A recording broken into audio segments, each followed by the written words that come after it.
Você tem um deste? Sou louca pelo meu. Na verdade, adoro todas as minhas coisas. Já se perguntou de onde vêm todas as coisas que compramos e para onde vão quando nos desfazemos delas? Não conseguia deixar de pensar nisso, por isso quis saber mais sobre o assunto. E os livros diziam que as coisas se deslocam ao longo de um sistema. Da extração, para a produção, para a distribuição, para o consumo e para o tratamento de lixo. Isso tudo se chama a economia de materiais. Bem, estudei um pouco mais. Eu passei 10 anos viajando pelo mundo atrás de pistas de onde vêm as nossas coisas e para onde vão. E sabe o que eu descobri? Esta não é toda a história. Falta muita coisa nessa explicação. Em primeiro lugar, neste sistema parece que está tudo bem, sem problemas. Mas, na verdade, é um sistema em crise, porque trata-se de um sistema linear, e nós vivemos num planeta finito, e não se pode gerir um sistema linear num planeta finito, indefinidamente. Em todas as suas etapas, este sistema interage com o mundo real. A vida real não acontece numa página em branco. Interage com sociedades, culturas, economias, o ambiente, e durante as etapas a vida vai se chocando contra seus limites. Limites que aqui não vemos porque o diagrama está incompleto. Então voltemos atrás para preencher alguns espaços e ver o que falta. Uma das coisas mais importantes em falta são as pessoas. Sim, pessoas. As pessoas vivem e trabalham em todas as etapas desse sistema, onde algumas são um pouco mais importantes que outras, algumas têm maior poder de decisão. Quem são elas? Comecemos pelo governo. Meus amigos dizem que eu devia usar um tanque para simbolizar o governo, e isso é uma realidade em muitos países, e cada vez mais também no nosso. Afinal, mais de 50% dos nossos impostos vão para os militares. Mas vou usar uma pessoa para simbolizar o governo, porque acredito nos valores e na visão de que o governo deve ser das pessoas, pelas pessoas, para as pessoas. A função do governo é olhar por nós, cuidar de nós. Esse é o seu trabalho. Depois vem as corporações. O que leva as corporações a parecerem maiores que o governo é porque elas são maiores que o governo. Atualmente, entre as 100 maiores economias da Terra, 51 são corporações. À medida que as corporações foram crescendo, em tamanho e poder, assistimos a uma pequena mudança no governo, como se estivessem mais preocupados com o bem-estar deles do que com o nosso. Muito bem, então vejamos o que mais falta nessa imagem. Começaremos pela extração, que é uma palavra pomposa para exploração de recursos naturais, que por sua vez é uma palavra pomposa para destruir o planeta. A verdade é que cortamos as árvores, arrebentamos as montanhas para extrair os metais, consumimos toda a água e exterminamos os animais. Aqui enfrentamos o nosso primeiro limite. Estamos ficando sem recursos naturais. Estamos utilizando demasiados materiais. Sei que isto pode ser difícil de ouvir, mas é a verdade. Por isso temos que lidar com isso. Durante apenas as 3 últimas décadas, foram consumidos 33% dos recursos naturais do planeta. Desapareceram. Cortamos, minamos, perfuramos e destruímos o planeta tão depressa que estamos debilitando a capacidade do planeta para sustentar o nosso modo de vida. Aonde eu vivo, nos Estados Unidos, resta-nos menos de 4% da nossa floresta original. 40% dos cursos de água estão impróprios para o consumo. E o nosso problema não é apenas estarmos utilizando demasiados recursos, mas o fato de estarmos utilizando mais do que a nossa parte. Temos 5% da população mundial, mas usamos 30% dos recursos mundiais. Se todos consumissem ao ritmo dos Estados Unidos, precisaríamos de 3 a 5 planetas. E sabem uma coisa? Só temos um. Então, a resposta do meu país a essa limitação é simplesmente ir tomar dos outros. Este é o terceiro mundo, que alguém dirá tratar-se apenas de uma expressão para designar o local para onde foram as nossas matérias-primas. E o que é que acontece? A mesma coisa, destruição do local. 75% das zonas de pesca do planeta estão sendo exploradas ao máximo ou além da sua capacidade. Desapareceram 80% das florestas originais do planeta. Só na Amazônia perdemos 2.000 árvores por minuto, o equivalente a um campo de futebol por minuto. Então, e as pessoas que vivem aqui? Bem, de acordo com esses sujeitos, eles não são donos desses recursos, mesmo que vivam lá há gerações. Não são donos dos meios de produção, nem compram muitas coisas. Nesse sistema, quem não possui nem compra muitas coisas não tem valor. A seguir, as matérias-primas seguem para a produção, onde utilizamos energia para misturar químicos tóxicos com recursos naturais para produzir produtos contaminados com tóxicos. Há atualmente no comércio mais de 100.000 químicos sintéticos. Apenas um punhado foi testado para avaliar o seu impacto na saúde, e nenhum foi testado em relação aos impactos sinérgicos na saúde, ou seja, a interação com todos os outros químicos aos quais estamos expostos diariamente. Por isso, desconhecemos o impacto total deles na saúde e no ambiente. Mas sabemos uma coisa: os tóxicos entram e saem. Enquanto continuarmos a introduzi-los nos nossos sistemas de produção industrial, continuaremos a inserir esses tóxicos nos produtos que levamos para nossas casas, trabalho e escolas, e claro, para nossos corpos. Como os BFRs, ou retardantes de incêndio à base de brometo, que tornam as coisas mais resistentes ao fogo, mas são super tóxicos. São neurotóxicos, ou seja, tóxicos para o cérebro. O que é que estamos fazendo usando esses químicos? Apesar disso, os usamos em nossos computadores, eletrodomésticos, sofás, colchões e até alguns travesseiros. Sim, pegamos nossos travesseiros, os revestimos com neurotoxinas, levamos para casa e dormimos por 8 horas com eles. Não sei, mas acho que num país com tanto potencial, poderíamos ter uma maneira melhor de evitar que as cabeças peguem fogo à noite. Sabia que essas toxinas vão se acumulando ao longo da cadeia alimentar e se concentram nos nossos corpos? Sabe qual é o alimento do topo da cadeia alimentar com o nível mais elevado de químicos tóxicos? O leite materno.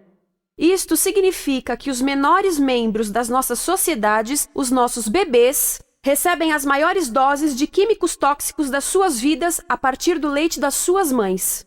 Não acha que é uma incrível violação?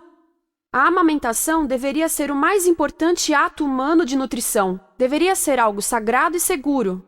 A amamentação continua a ser o melhor e as mães devem amamentar, mas nós deveríamos proteger esse ato. Eles deviam protegê-lo. Eu pensava que zelavam pelos nossos interesses. As pessoas que mais sofrem com esses produtos químicos são os trabalhadores das fábricas. Muitos são mulheres em idade reprodutiva que trabalham com toxinas que afetam a gestação, carcinogênicos e muito mais. Agora eu pergunto: que tipo de mulher em idade reprodutiva trabalharia no emprego deste, exposta a estas toxinas, a não ser uma mulher sem outra alternativa?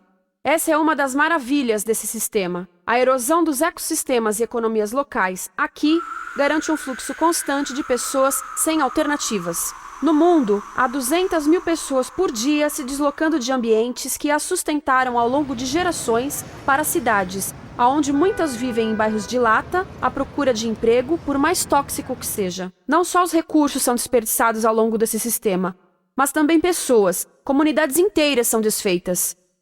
Sim, as toxinas entram e saem. Muitas delas saem das fábricas em produtos, e muitas mais saem como subprodutos ou poluição.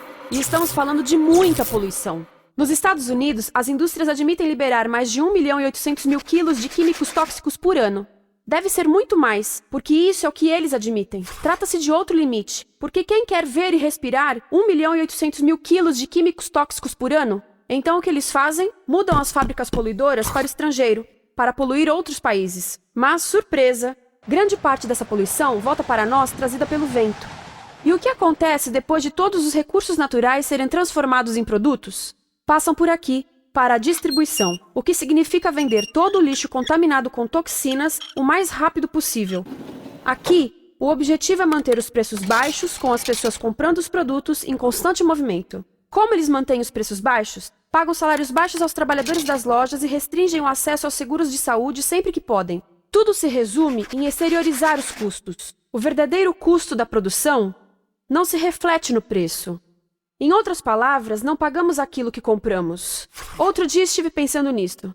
Ia a caminho do trabalho e queria ouvir as notícias. Por isso entrei numa loja para comprar um rádio. Encontrei um pequeno rádio verde engraçado que custava $4,99. Na fila do caixa pensei, como $4,99 podem refletir o custo da produção e transporte desse rádio até ele chegar nas minhas mãos? O metal deve ter sido extraído na África do Sul. O petróleo provavelmente do Iraque. O plástico produzido na China e talvez montado por uma criança de 15 anos numa fábrica do México. $4,99 não paga nem o aluguel do espaço ocupado na prateleira, nem parte do salário do empregado que me atendeu, ou as viagens de navio e caminhão que o rádio fez. Foi assim que eu percebi que eu não paguei o valor do rádio. Então, quem pagou? Estas pessoas pagaram com a perda do espaço dos seus recursos naturais.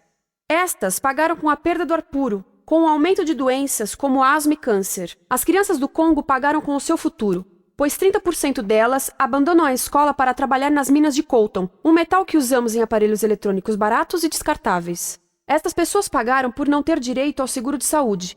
Ao longo desse sistema, pessoas contribuíram para que eu comprasse o rádio por $4,99, mas essas contribuições não são registradas por nenhum contabilista. É isto que eu quero dizer com exteriorizar o verdadeiro custo de produção. E isso nos leva à seta dourada do consumo. O coração do sistema, o motor que impulsiona. É tão importante proteger esta seta que se tornou prioridade daqueles dois sujeitos.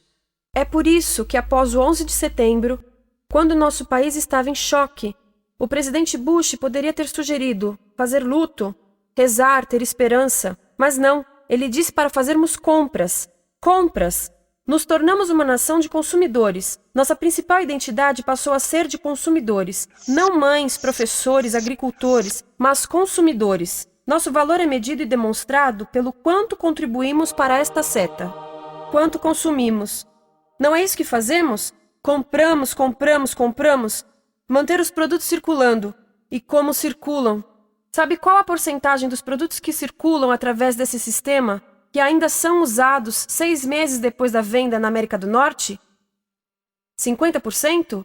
20%? Não, 1%. 1. Em outras palavras, 99% das coisas que nós cultivamos, processamos, transformamos, 99% das coisas que percorrem o sistema são lixo em menos de 6 meses. Como é que podemos gerir um planeta com esse nível de rendimento? Mas não foi sempre assim. Hoje, o consumidor médio americano consome o dobro que há 50 anos. Pergunte à sua avó. No tempo dela, a boa gestão, a engenhosidade e a poupança eram valorizados. Então, como é que isso aconteceu? Bem, não aconteceu simplesmente. Foi planejado. Pouco depois da Segunda Guerra Mundial, estes sujeitos estudavam a forma de impulsionar a economia. O analista de vendas Victor Lebow articulou a solução que se tornaria a norma de todo o sistema. Ele disse: a nossa enorme economia produtiva exige que façamos do consumo a nossa forma de vida, que tornemos a compra e uso de bens em rituais, que procuremos a nossa satisfação espiritual, a satisfação do nosso ego no consumo. Precisamos que as coisas sejam consumidas, destruídas, substituídas e descartadas a um ritmo cada vez maior. O conselheiro econômico do presidente Eisenhower disse: o principal objetivo da economia americana é produzir mais bens de consumo. Mais bens de consumo? O nosso principal objetivo? Não é providenciar cuidados médicos, ou educação, ou transportes seguros, ou sustentabilidade, ou justiça? Bens de consumo? Como é que eles nos fizeram adotar esse sistema de forma tão entusiástica? Bem, 2 das suas estratégias mais bem-sucedidas são a obsolescência planejada e a obsolescência perceptiva. A obsolescência planejada é uma outra forma de dizer criado para ir para o lixo. Eles fazem as coisas de modo que sejam inúteis tão rápido quanto possível para jogarmos fora e voltarmos a comprar. Isso é óbvio em sacolas ou copos de plástico, mas verifica-se isso em coisas maiores como esfregões, DVDs, máquinas fotográficas, churrasqueiras, quase tudo, até computadores. Já reparou que quando compra um computador, a tecnologia muda tão rápido que em poucos anos se torna quase um impedimento para a comunicação? Fiquei curiosa e abri um desses computadores para ver o que tinha dentro, e descobri que a peça que se muda a cada ano é apenas uma pecinha no canto. Mas não se pode mudar apenas essa peça, porque cada nova versão tem um formato diferente. Tem que jogar tudo fora e comprar um novo. Estive lendo sobre o design industrial da década de 50, quando a obsolescência planejada começou a aparecer. Esses designers eram muito claros sobre o assunto. Chegavam a debater quão rápido conseguiam que um aparelho avariasse, mas de modo que o consumidor mantivesse fé suficiente para ir comprar outro. Foi tão intencional, mas as coisas não avariam suficientemente rápido para manter essa seta funcionando. Por isso existe também a obsolescência perceptiva. A obsolescência perceptiva nos convence a jogar fora coisas que ainda são perfeitamente úteis. Como fazem isso? Mudam a aparência das coisas. Por isso, se comprou suas coisas há alguns anos, todos percebem que você não tem contribuído para essa seta. E como o nosso valor depende da nossa contribuição para essa seta, isso pode ser embaraçoso. Por exemplo, se eu tiver o mesmo monitor de computador gordo e branco na minha mesa por 5 anos e a minha colega tiver comprado um computador novo, ela vai ter um monitor plano brilhante que combina com o computador, com o celular e até com as canetas. Ela parece estar operando uma nave espacial e eu pareço que tenho uma máquina de lavar na mesa. A moda é outro bom exemplo. Já se perguntou por que os saltos dos sapatos das mulheres passam de largos para finos num ano e no próximo de finos para largos? Não é por haver um debate sobre qual deles é mais saudável. É porque usar saltos largos num ano de saltos finos mostra que você não contribuiu recentemente para a seta. Por isso não vale tanto quanto a pessoa com saltos finos ao seu lado, ou em um anúncio. É para comprarmos sapatos novos. A publicidade e a mídia em geral têm um papel importante nisto. Cada um de nós nos Estados Unidos é bombardeado com mais de 3.000 anúncios por dia. Vemos mais publicidade num ano do que as pessoas há 50 anos viam em toda a vida. Qual é o objetivo de um anúncio se não nos fazer infelizes com o que temos?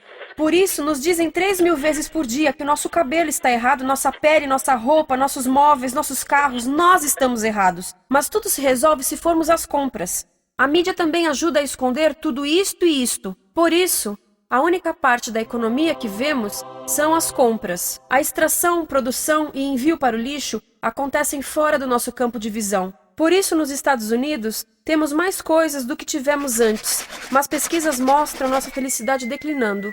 Nossa felicidade teve seu pico na década de 50, a mesma época em que a febre consumista explodiu. Coincidência interessante. Acho que sei o porquê. Temos mais coisas, porém menos tempo para o que realmente nos faz felizes.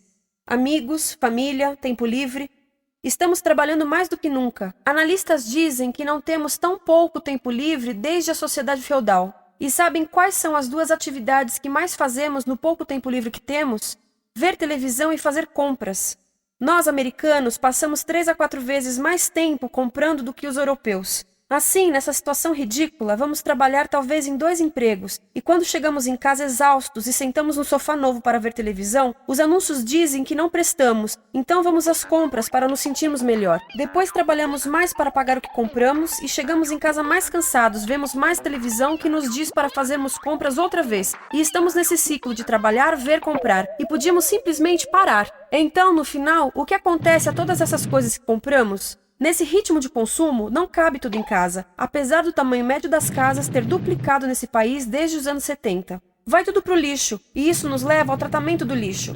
Essa é a parte da economia de materiais que conhecemos melhor, porque nós temos de levar o lixo até a esquina. Cada americano produz 2 quilos de lixo por dia, o dobro do que fazíamos há 30 anos. Todo esse lixo ou é despejado num aterro, que é um grande buraco no chão, ou ainda pior, primeiro é incinerado e depois despejado no aterro. As duas formas poluem o ar, o solo, a água, sem esquecer que alteram o clima. A incineração é realmente ruim. Lembra daqueles tóxicos da fase da produção? Bem, queimar o lixo libera esses tóxicos no ar. Pior ainda, produz supertóxicos novos, como a dioxina. A dioxina é a substância mais tóxica feita pelo homem, e os incineradores são a principal fonte de dioxina. Isso significa que podemos parar a principal fonte da mais tóxica substância conhecida e feita pelo homem, simplesmente parando de queimar o lixo. E podemos parar hoje. Algumas empresas não querem criar aterros e incineradores aqui. Por isso, também exportam os resíduos. Então, e a reciclagem? A reciclagem ajuda? Sim, a reciclagem ajuda. Ela reduz o lixo nessa extremidade e depois reduz a pressão para minerar e colher mais nessa extremidade. Sim, todos devemos reciclar, mas reciclar não é o suficiente. Reciclar nunca será suficiente, por 2 razões. Primeiro, o lixo que vem das nossas casas é apenas a ponta do iceberg. Para cada saco de lixo que deixamos na esquina, 70 sacos de lixo são criados anteriormente, só para fazer o lixo desse saco que deixamos na esquina.